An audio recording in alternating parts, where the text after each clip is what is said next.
Finally, The Rock has come back to SmackDown, but we had to wait an hour and 50 minutes to see him, and then the so-called People's Champion only gave the people 10 minutes, and that also included a commercial break. Welcome back, guys, to Fog Wrestling, and I kind of feel like we've been shortchanged tonight. This feels like you're buying a $1 item, you're paying with a $100 bill, and instead of getting $99 back, they just give you a big middle finger and they just slam a big pile of shite in your face. Because that's what SmackDown was to me tonight. The Rock was the selling point. The Rock and Roman Reigns. Okay, nobody gives a shit about Roman Reigns. He is the Batman to The Rock's Robin, or he's the Robin to The Rock's Batman. Either way, you get the point, okay? He's a fucking bum, and I think it was, I can't remember who it was, but it was like a wrestling legend that came out and says that Roman Reigns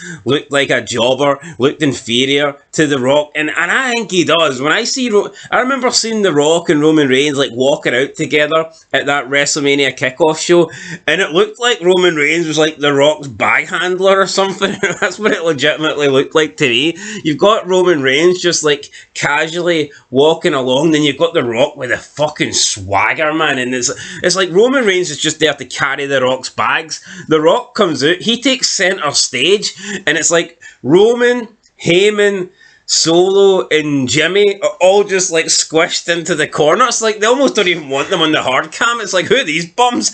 Get them out of here. It's like a fucking fire or something. Evacuate the ring. The Rock's here. See the rest of the Bloodline, they absolutely suck. You just go and stand in the corner. It was like a Royal Rumble match. The Bloodline were just in the corner getting beat up, and The Rock's centre stage. If you smell, you know, I mean, it is what it is. Roman Reigns, 4-year champion, man, and The Rock comes back in 4 minutes and Roman Reigns is a nobody. That's it. And it's a shame we waited 2 hours for it. It really is. I mean, I enjoyed The Rock, but I mean, this could have started the show. It could have finished at 1:15 and we could have just went to bed. Yep. Reviewed this crap tomorrow. That's pretty much it, isn't it? I mean, that's exactly it. But no, we get teased. Oh, The Rock. Oh, but he wasn't one and done because they did Bloodline segments throughout the night. No. What they did was they put a camera on the fucking Bloodline locker room door and they had a couple of women taking food dishes. I mean, is that supposed to impress? Back in the day, we actually got to see Triple H eat his fucking salads, or McMahon, or whoever was having a platter. I don't think we'll see McMahon eat again, but point remains, right? Unless it's a platter of shite or something. The point remains, we used to get to see the interactions backstage, and what The Rock's here and they don't show us shit. Yeah, he showed up in a Ford pickup.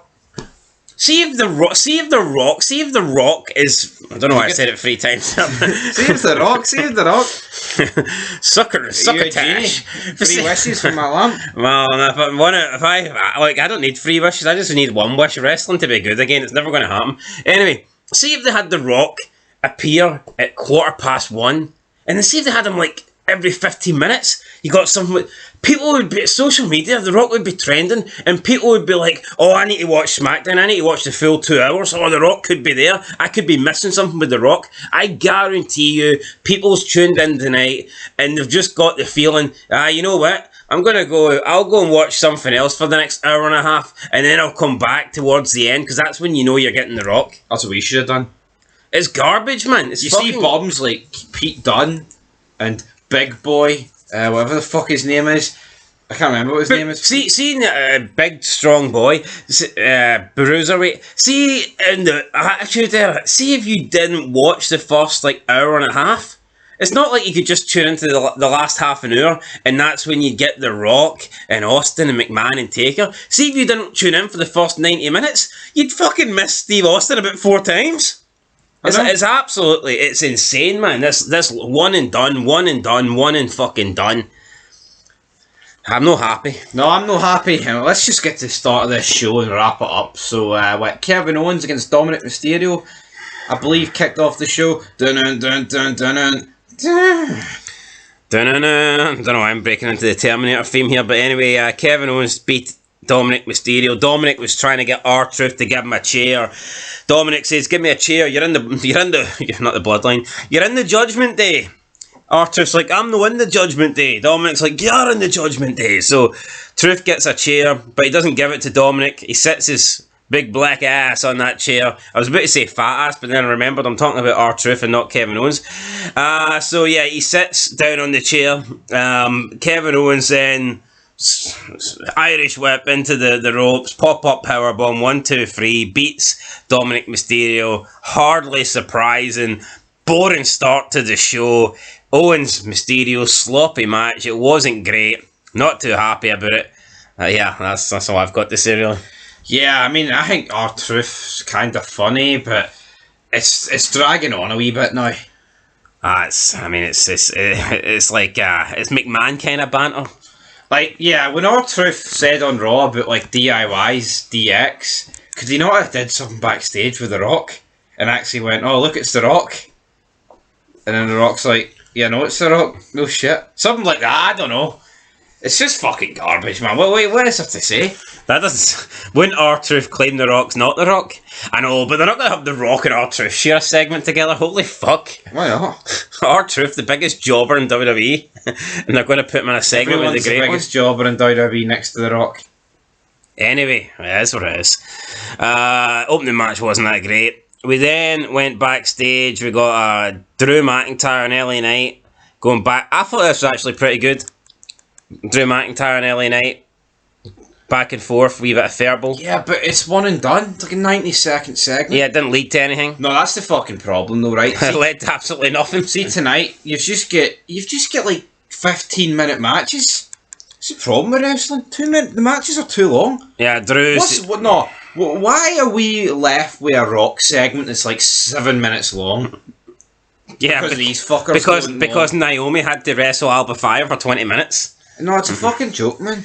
I don't get it. Anyway, yeah, so Drew McIntyre, LA Knight, I thought this was a decent wee fairball exchange. LA Knight was kind of trying to bury Drew. He says that DM Punk is going to be the next name on this little gravestone. Drew McIntyre says he needs to go on to WrestleMania because everybody in the chamber wants to win, but he needs to win. Is this the best work that Drew McIntyre is doing of his career? It's up there. I would say it's the best since his return. Yeah, I'd say so. I kind of did enjoy the original Drew McIntyre, the Chosen One shit, but I would say it's easily the best work since his return. Aye. So, and then LA Knight's always solid, you know, LA Knight's good. LA Knight should be a champion. I don't know what they're waiting on. It's not like the guy's going to get any younger. In fact, he's only going to get older. His time would... Probably do him against Logan Paul for the US title at Mania, I think. I don't know. I don't get it. Anyway, up next, Elimination Chamber qualifier. Selena Vega versus Tiffany Stratton. I mean, this match looked like a super heavyweight against a cruiserweight.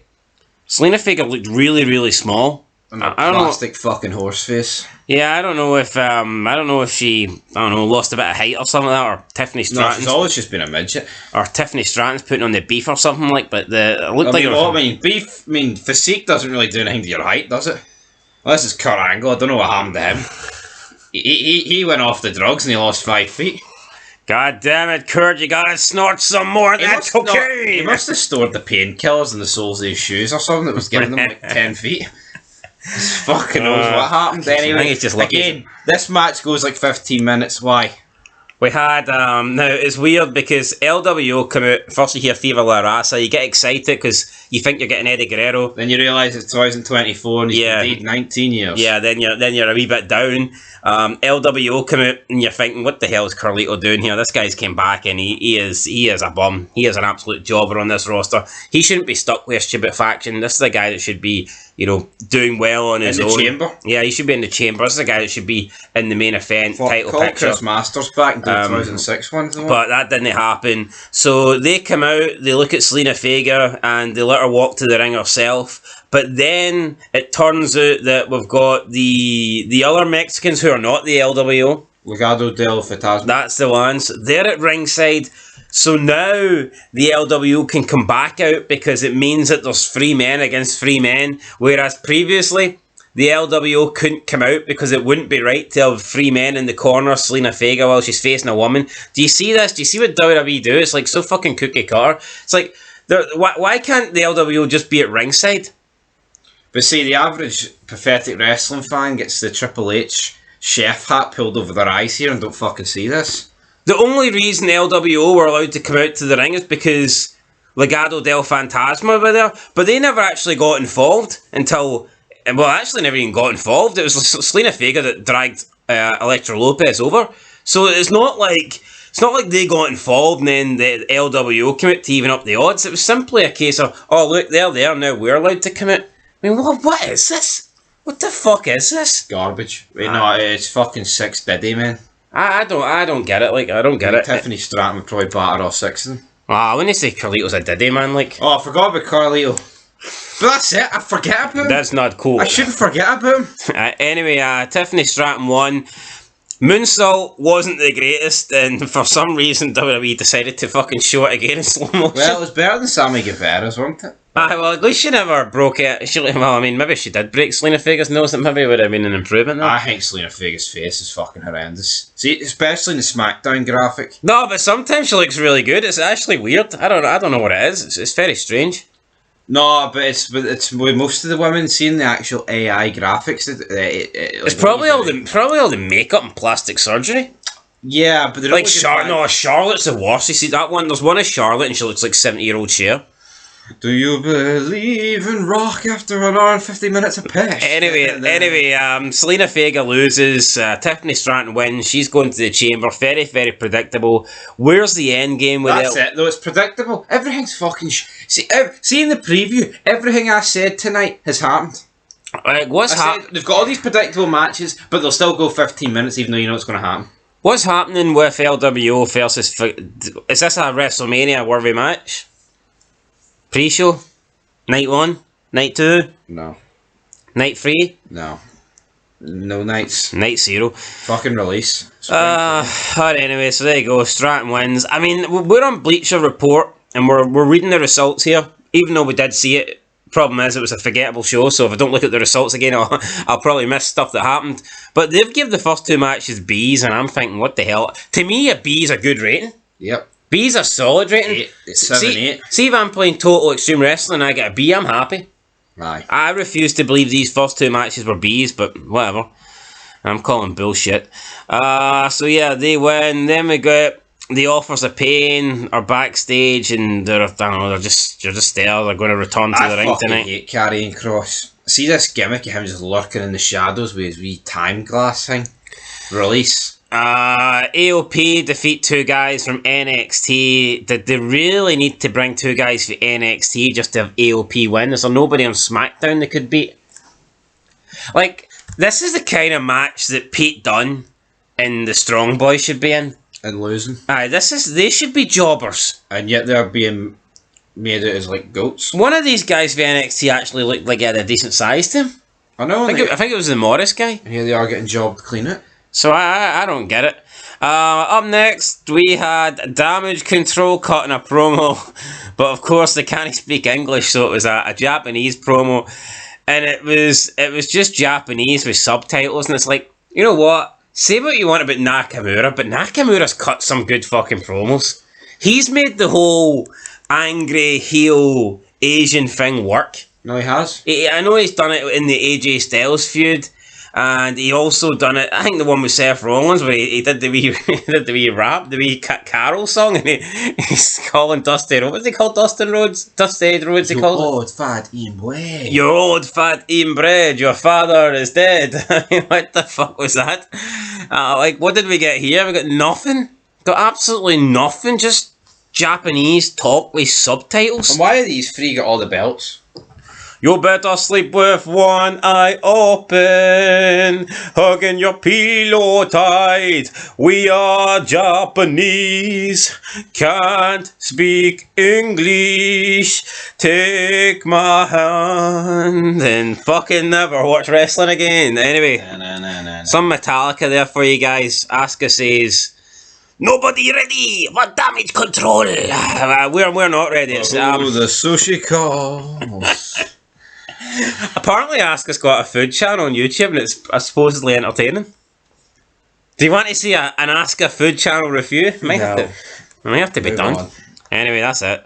It wasn't great. Logan Paul cut a promo, and this guy just, it was even he cuts promos, like, he just looks like, he does, he belongs here more than the majority of these people. It's a fact. People can hate him, people can call him this and that, and say he's a cancer to wrestling, and he doesn't deserve to be here, but, I mean, the guy does look like a legitimate star. He carries himself like a star more than 95% of the roster. I stand by that. Yeah, I mean, you look at Damage Control. I mean, if this guy walked into another Japanese forest and saw those three hanging there, would it change the fucking effect of this show for me? No. So let's move on. Anyway, Logan Paul. Is that dark? Very dark there. I think they belong in a dark match. But anyway, Logan Paul said he's the only guy going into the chamber as champion, and he's going to go to WrestleMania, and he's going to become a WWE double champion. Or something like that. A WWE double champion. There you go. That's the one. It's like 3:15, guys. Cut me some slack. This match was weird. It was me that botched, by the way, not Logan Paul. Yeah, the match was weird. And I shit you not, Logan Paul was injured, and Corey Graves turned around and says, you know, that takes a lot for him to be injured and call an audible mid-match. Corey Graves said that. I don't give a shit. I know 100%. I'd bet my life that he said that. Why? What did he mean by that? I mean, it's like they're just giving away the business. He's basically trying to suggest that, I don't know if it was like a kayfabe injury or whatnot, but he's saying that Logan Paul was injured, therefore he changed the direction of the match. It's like, what the fuck was that? Very strange, a very, very strange comment from Corey Graves. That's now Triple H is trying to make it more real. Now, maybe, doesn't that make it more fake if they're admitting that it's not real? But they're weird. They like that. Now, look, maybe he meant it in a different way. Maybe he didn't mean it in the way that I've interpreted it, but I think most people would interpreted it that way. We're because two mongoloids, that's for sure. Oh, wait, did we not fuck that word up 2 weeks ago as well? What, on SmackDown? Interpretate it. Oh, tater tots. I don't fucking know, right? It's fucking 3:30 in the morning. Give me some slack here. Aye, because you know what? See, if it was 12 o'clock in the afternoon or 5 o'clock at night, you'd be fucking getting it wrapped up. Get to some of that extracurricular activities, right? Anyway, Logan Paul, man, he wins. That's about it. That's all I've got to fucking say about it. We're just dragging this out till we get to Dwayne. Yeah. Aye, let's go. Logan Paul wins. He beats The Miz. He advances to the chamber. This was Logan Paul's first televised match to date on SmackDown, so good for him. Backstage, we see Tiffany Stratton celebrating. She's trash talking her Elimination Chamber opponents, Bianca Belair and Liv Morgan.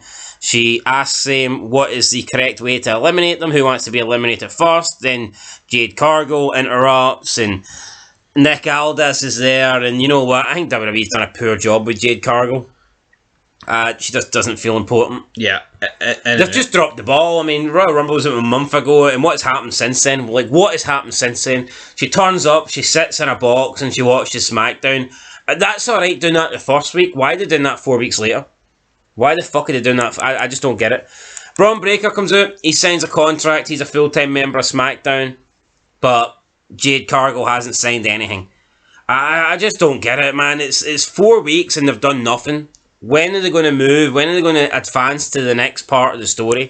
Or the next part of the Jade Cargill WWE experience? Like, when are they going? What's next? Are they just going to keep having her fucking sitting in the stands and eating popcorn and watching shit 20-minute matches? I just don't get it. I don't get it. I don't get it, but it's just, they just ruin people, man. That's all they do. I mean, it's like The Rock tonight. The Rock should have been on the first. That WrestleMania kickoff was on a Thursday. The Rock should have been on the very next SmackDown the next night. Last week he should have been on it. Within the space of 24 hours, you're getting the reaction. Triple H is also on the show. Bring Cody on the show. And you've got The Rock and Reigns. But no, Triple H comes out, doesn't interact with Cody Rhodes, who was there. And then you wait a full week, The Rock comes out, and they don't interact with Cody or Triple H. I mean, what the fuck are they doing? Up next, Naomi and Alba Fire. Naomi wins. This match went way too long. Obviously, Naomi was going to win. She had new theme song music. People were saying it's great. I don't really care. I couldn't give a fuck. You can commit to pure silence for all I care. And then it was main event time, which of course was the Bloodline segment. So Roman Reigns comes out, slow entrance, 10 minutes, comes in the ring, calls the fans stupid, calls them inbred, and then he says that they're crybabies and that his cousin is going to come out here, and he tells them not to laugh at his jokes. And why? I get it, The Rock's supposed to be a heel here, but I mean, The Rock's at the level now where it doesn't matter what he says, people are going to cheer him anyway, so I don't get what the Roman Reigns thing didn't do anything for me. Rock came out looking like $1 million. Just a shame you wait so long to actually see the guy. He says that they broke a record tonight, an indoor record. I thought it was going to be some stupid attendance thing, but he said it's, I think, the record for the most retard. No, he didn't use the word retards. Inbreds. No, but you know, I think it's weird, like how in WWE there's words that are acceptable to use, and then there's words that they just would never, like they can't. But now they can't use retard now. There's just they wouldn't use like spastic. They wouldn't use words like that, but they're okay to use inbred. I wonder where they draw the line. I wonder why they determine that inbred is usable. Yeah, and like white trash and all the things like that. He also called the guy in the front row fatty. I guess it's The Rock. He can probably get away with a lot more stuff than others. But yeah, but here we're at the point now. Would he call a woman fat? He did back in the day, like, but would it happen now? Probably not. Probably not. There. Is he going to call anyone gay? No.